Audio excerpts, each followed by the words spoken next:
Yes traders, ఒకసారి ఈరోజు levels చూడండి. ఈరోజు కొంచెం బిగ్ మూమెంటం వచ్చే ఛాన్స్ ఉంది. అప్ సైడ్ కానీ డౌన్ సైడ్ కానీ ఎట్ సైడ్ అయినా. ఒకసారి లెవెల్స్ చూడండి. మనం ఈ డాట్స్లో ఉన్నవి మేజర్ లెవెల్స్ అని చెప్పుకున్నాము. ఈ థిన్ లైన్లో ఉన్నవి మనం వీక్లీ లెవెల్స్ అని చెప్పుకున్నాం. ఎవ్రీ వీక్లీ వేసుకునే లైన్స్. ఇక్కడ చూడండి, మన ఫ్రైడే రేంజ్లోకి మనం మళ్ళీ మార్కెట్ డౌన్లోకి వచ్చింది. ఈ ఫ్రైడే రేంజ్లో ఇక్కడ కనుక మళ్ళీ సపోర్ట్ తీసుకొని పైకి ఎగిరితే మళ్ళీ ఇక్కడ పై వరకు వెళ్ళే ఛాన్స్ ఉంటుంది. లేదు, ఈ ఫ్రైడే రేంజ్ డౌన్ బ్రేక్ అయితే మాత్రం మళ్ళీ కిందికి ఇక్కడ వరకు వచ్చే ఛాన్స్ ఉంటుంది. 23,842 ఇక్కడ డౌన్ సైడ్కి వస్తే ఇక్కడ వరకు వస్తుంది. అప్ సైడ్ వెళ్తే మాత్రం 25,674 వరకు వెళ్ళే ఛాన్స్ ఉంటుంది. ఇంకా పైన కూడా లెవెల్స్ ఉన్నాయి. ఒకవేళ అది బ్రేక్ అయితే కనుక ఒక్కొక్కటి స్పీడ్ ఒకవేళ మూమెంటం కనుక స్పీడ్ ఉంటే క్యాండిల్ బై క్యాండిల్కి ఇంకా పైకి వెళ్ళే ఛాన్స్ ఉంటుంది. కానీ అంత స్పీడ్ వెళ్తుందా లేదా అనేది మంత్లీ ఎక్స్పైరీ వస్తుంది కదా రేపు కనుక మనం ఈరోజు కొంచెం మూమెంటం ఎక్స్పెక్ట్ చేయొచ్చు. రేపు కూడా కొంచెం మూమెంటం ఎక్స్పెక్ట్ చేయొచ్చు. ఒకవేళ gap down gap up open అవుతుందా అనేది ఈ రోజుని బట్టి తెలుస్తుంది. ఈరోజు ఒకవేళ గ్యాప్ డౌన్ ఓపెన్ అయినా గ్యాప్ అప్ ఓపెన్ అయినా దాన్ని బట్టి రేపటి మూమెంటాన్ని మనం ఈజీగా తెలుసుకోవచ్చు. రేపు ఎలా ఉంటుందనేది, మళ్ళీ ఫ్రైడే ఎలాగ ఉంటుందనేది.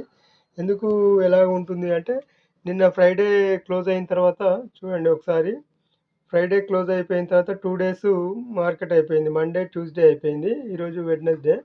అయితే మండే చూడండి, మండే రేంజ్ ఇది. ఈ మండే రేంజ్కి హైలోకి నేను మార్క్ చేశాను. ఈ మార్క్లోకి మళ్ళీ మార్కెట్ వచ్చేసింది. మండే రేంజ్లోకి వచ్చేసింది. ఒకవేళ ఈ రేంజ్ దాటితేనే మళ్ళీ మూమెంటం. అందుకే ఈ లైన్స్, ఈ వర్టికల్ లైన్స్ పెట్టాను. ఇది గమనించాలి మీరు. గమనిస్తే మీకు కూడా అర్థమవుతుంది. ఈ వర్టికల్ లైన్స్ ప్రకారం ఈ రేంజ్ దాటి మళ్ళీ కిందికి వస్తే డౌన్ మూమెంటం ఇందాక ఖచ్చితంగా రావాలి. 1 by 1 సపోర్ట్ తీసుకుంటూ, ఇది first support, second, third support, ఇంకా కూడా ఉన్నాయి 4th and 5th సపోర్టు. ఇంత లెవెల్కి వెళ్తుందా ఈ వీక్ కానీ ఈ మంత్ వరకు కానీ వెళ్ళే ఛాన్స్ ఉంటుందన్నమాట. అందుకోసం నేను ఈ వర్టికల్ లైన్స్ పర్ఫెక్ట్గా వేయగలిగాను. అప్ సైడ్ చూసుకున్నా అంతే. మనకి ఇప్పుడు 2 లెవెల్స్ కావాలి కదా డైలీ. వెళ్తే అప్ సైడ్ ఉంటాము, అప్ సైడ్ వెళ్తే అప్ సైడ్ ఉంటాం, డౌన్ సైడ్ వెళ్తే డౌన్ సైడ్ ఉంటాం. ఆ పర్ఫెక్షన్ కోసం మనం ఈ లెవెల్స్ అనమాట. ఈ లెవెల్స్ చూసుకుంటేనే మనకు మార్కెట్ డౌన్ సైడ్ వెళ్తుందనేది ఒక వ్యూ ఉంటుంది. ఇప్పుడు సడన్గా మనకి మార్క్స్ ఏవి లేకుండా మనకి ఇది డౌన్ అప్ సైడ్ పోతుంది అంటే దుంకలేం కదా, అలా దుంకకూడదు కూడా. అందుకోసమే మనం ఈ మార్క్స్ వేసుకోవడానికి ఈ ఫిబోనాచి ద్వారా మనకు ఈజీ అవుతుంది. మార్కెట్ ఏ వ్యూలో ఉండాలనేది కూడా మనకి ఈజీ అవుతుంది అన్నమాట. ఒకవేళ అప్ సైడ్ వెళ్తే వీటిని ఒక్కొక్కటి సపోర్ట్ తీసుకొని మనం ఎంట్రీ తీసుకోవడానికి ఈజీ అవుతుంది అన్నమాట. మళ్ళీ ఇది బ్రేక్ కానీ సపోర్ట్ తీసుకోవడానికి ఎంట్రీ ఈజీ అవుతుంది. అంటే క్యాండిల్స్ ప్రకారం అక్కడ మళ్ళీ ప్రైస్ యాక్షన్ చూసుకోవాలి, కొన్ని క్యాండిల్స్ చూసుకోవాలి, అబ్జర్వ్ చేసుకోవాలి. దాన్ని బట్టి మనం ఎంట్రీలు ప్లాన్ చేసుకోవచ్చు అనమాట. అందుకోసమే ఈ ఫిబోనాచి ద్వారా టూల్స్ వేసుకొని నేను వాటినే ఫాలో అవుతున్నాను. వాటి నమ్మకంతో మనకి ఎంట్రీస్ కూడా ఫాలో అవుతుంది. నిన్న చూశారు కదా, మనం వేసుకున్న ఏదైతే ఫిబోనాచి టూల్ ద్వారా డే లెవెల్స్ మాత్రమే వేసుకున్నాము. ఆ డే లెవెల్స్ ప్రకారమే అందులోనే మనకు క్లోజింగ్ మార్కెట్ నుంచి డౌన్ సైడ్ వచ్చింది. మనం మొన్న చెప్పుకున్న విధంగా అది దాటి పైకి వెళ్ళకూడదు అని చెప్పుకున్నాం. అదేవిధంగా మళ్ళీ అక్కడనే టచ్ చేసి మళ్ళీ మొత్తం డే లో వరకు వచ్చేసింది.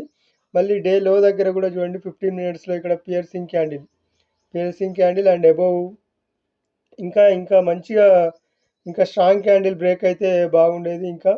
కాకపోతే ఇది స్ట్రాంగ్ క్యాండిల్ బ్రేక్ కాలేదు 15 minutesలో. కనుక మళ్ళీ కొంచెం కిందికి వచ్చి వెళ్ళే ఛాన్స్ ఉంటుంది. ఇక్కడికి వరకు రావాలనుకుంటున్నాను. ఇక్కడ వరకు వచ్చి మనం మొన్న 3 రోజుల నుంచి చెప్పుకుంటున్నాం. ఇక్కడ వరకు వచ్చి పైకి ఎగిరితే మాత్రం ఈ లెవెల్ వరకు 25,600, 700 వరకు వెళ్ళే ఛాన్స్ ఉంటుంది. ఒకవేళ ఇది బ్రేక్ అయితే మాత్రం మళ్ళీ ఇక్కడ వరకు వచ్చే ఛాన్స్ ఉంటుంది. అదనమాట. Okay, thank you friends. Share చేయండి, కామెంట్ చేయండి, సబ్స్క్రైబ్ మాత్రం తప్పకుండా చేయండి. నాకు కూడా వ్యూవర్స్ కామెంట్ చేస్తే ఇంకా ఎక్కువ మందికి రీచ్ అవుతుంది. యూట్యూబ్లో వ్యూవర్స్ పెరిగే ఛాన్స్ ఉంటుంది, సబ్స్క్రైబర్స్ పెరిగే ఛాన్స్ ఉంటుంది అన్నమాట. అది ఫ్రెండ్స్, థ్యాంక్ యూ.